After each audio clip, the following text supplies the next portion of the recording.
ఇవి మొయ్య చేపలండి. ఇవి శుభ్రంగా కడిగి పెట్టుకున్నామండి. మొయ్య చేపలు ఒకే ముళ్ళు ఉంటుందండి దీనికి.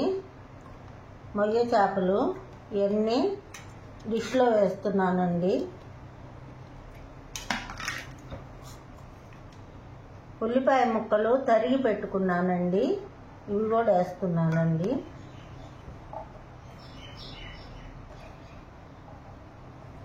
ఒక ఉల్లిపాయ కోసానండి, ఇవి కూడా సన్నగా తరిగి పెట్టుకున్నాను, ఇవి కూడా వేస్తున్నాను. ఈ పచ్చిమిరపకాయ కూడా కడుక్కొని తీసుకొచ్చానండి, ఇవి బారుకి కట్ చేస్తున్నానండి. ఇలా సన్నగా కూడా కట్ చేసుకోవచ్చు, ఎవరికి ఇష్టమైనట్టు వాళ్ళు కట్ చేసుకుంటారండి. నేను బారుకి కట్ చేశాను. ఇప్పుడు కరివేపాకు వేస్తున్నానండి.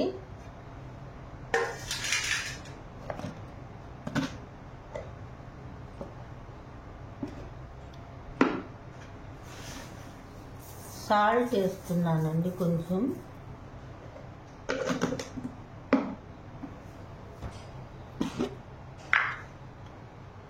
కొంచెం పసుపు వేస్తున్నానండి. కొంచెం పసుపు వేసానండి.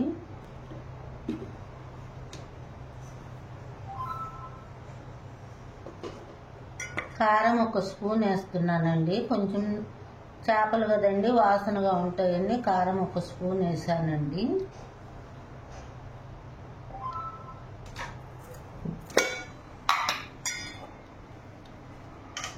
దీంట్లోకి మసాలా ఎక్కువ వద్దండి, కొంచెమే వేస్తున్నాను మసాలా. అన్నీ పేస్ట్ చేసి పెట్టుకున్నానండి, ఈ మసాలా వేస్తున్నానండి. కొబ్బరి, అల్లం, వెల్లుల్లి పేస్ట్ అన్నీ పేస్ట్ చేసి పెట్టుకున్నానండి, అది వేస్తున్నాను. ఇప్పుడు బాగా కలుపుతున్నానండి ఈ ముక్కలు ఇవన్నీ.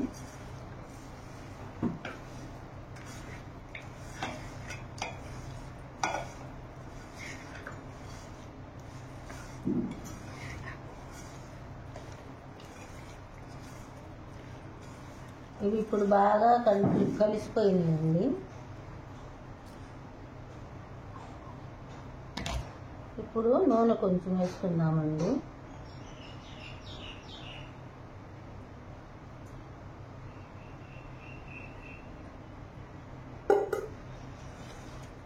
ఇప్పుడు మళ్ళీ బాగా కలుపుకోవాలండి.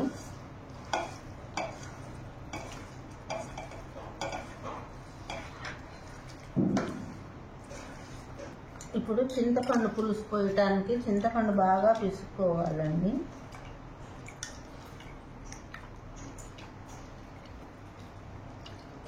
ఇవి మొయ్య పిల్లలండి, పెద్దవైతే పెద్దగా ఉంటాయండి, ముక్కలు ముక్కలు కటింగ్ వస్తాయి. చిన్న చేప పిల్లలండి, మొయ్య చేపలు. దీనికి ఎక్కువ మసాలా వద్దండి, కొంచెమే మసాలా, ఎక్కువ వాటర్ కూడా వద్దండి. బాగా చిక్కగా కూర వండుకోవాలండి, పులుసులాగా కాకుండా. ఇప్పుడు చింతపండు పిసికేసానండి, ఈ వాటర్ తొక్కనండి.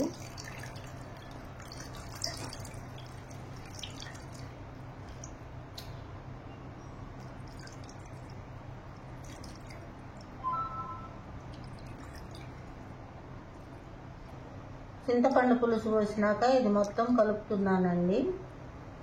ఎక్కువ వాటర్ పోసుకోకూడదండి, దీనికి చిక్కగా ఉండాలండి.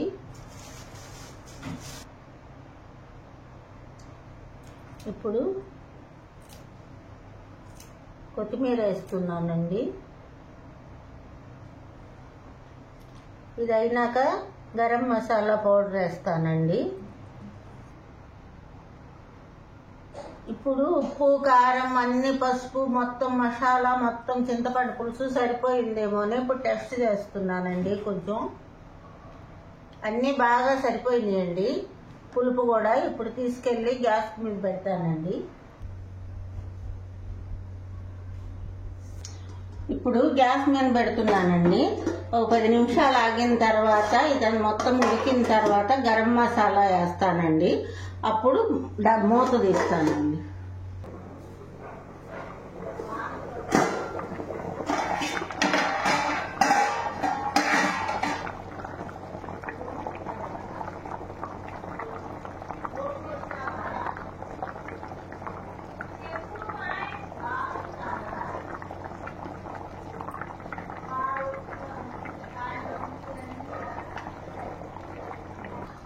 ఇదిగోండి బాగా పులుసు పైకి వచ్చింది, నూనె కూడా పైకి వచ్చింది. ఇంకొక 5 నిమిషాలు ఆగిన తర్వాత గరం మసాలా పొడి వేస్తానండి.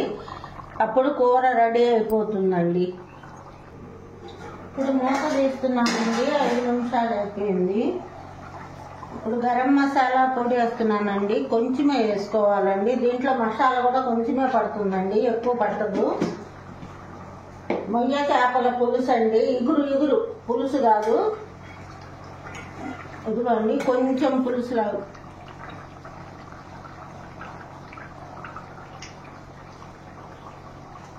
ఇప్పుడు టేస్ట్ చూద్దామండి. బాగుందండి, పులుసు అంతా సరిపోయింది, ఉప్పు అన్నీ. ఇప్పుడు మూత పెడుతున్నానండి. స్టవ్ ఆపేస్తున్నానండి.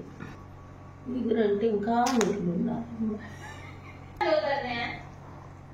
ఇదిగోండి, ఇది మొయ్య చేపల ఇగురు బాగుంటుంది. మీరు కూడా ట్రై చేయండి. మసాలా తక్కువ వేసుకోండి, ఎక్కువ వేసుకోవద్దు. బాగుంటుందండి.